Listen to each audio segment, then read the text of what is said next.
हमने पिछली वीडियो में पढ़ा कैसे पृथ्वी पर बहुत सारे जैव विविधता थी और उसे पढ़ना मुश्किल था। तो इस मुश्किल को हल करने के लिए एक तरीका निकाला गया जिसे हम वर्गीकरण कहते हैं। पर सवाल यह है कि वर्गीकरण होता क्या है। चलिए इसे समझते हैं। और इसे समझने के लिए हम एक क्रियाकलाप करने वाले हैं। तो आइए शुरू करते हैं।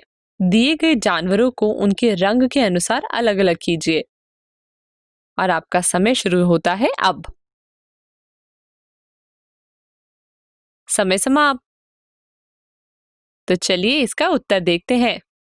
उत्तर जानने के लिए तैयार हो जाएं। तो अगर आपने ध्यान दिया होगा तो यहाँ 3 रंगों के जानवर मौजूद थे, काले, सफेद और भूरे, जिसमें काले थे बिल्ली और कौवा और सफेद था भालू और सरस और भूरा था कुत्ता और शेर। बिल्कुल इसी प्रकार हमने इतनी बड़ी जैव विविधता को पढ़ने के लिए किया गया है वर्गीकरण। तो सीधे शब्दों में वर्गीकरण का मतलब है चीजों को उनके कुछ मुख्य गुणों के अनुसार वर्गीकृत करना। और इस वर्गीकरण को करने के लिए कुछ गुणों को चुना गया है, जैसे कि परिवेश, जैसे मछली जल में और चिड़िया पेड़ पर रहती है।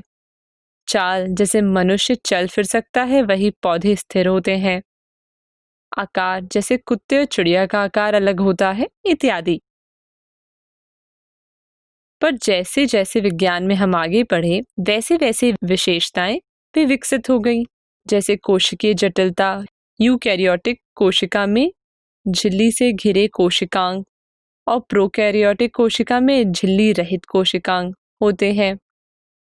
शरीर का एक कोशिकीय और बहुकोशिकीय होना। भोजन जो पौधे प्रकाश संश्लेषण के द्वारा और अमीबा अपने आप लेते हैं, इत्यादि।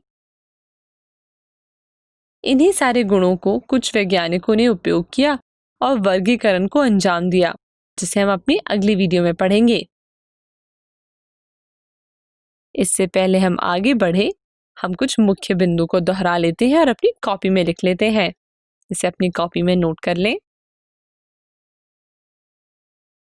चलिए अब आपसे एक प्रश्न पूछते हैं हम। कोशिका, खाली स्थान, गुण वर्गीकरण के लिए प्रयोग किया जाता है और इसका सही उत्तर देने का समय शुरू होता है अब से। समय समाप्त। इसका आंसर है ए, जटिलता। कोशिका की जटिलता उसका वो गुण है जो जंतुओं के वर्गीकरण के लिए इस्तेमाल किया जाता है। हमें आशा है कि आपको ये वीडियो समझ में आ गया होगा। आगे बढ़ते हैं। धन्यवाद।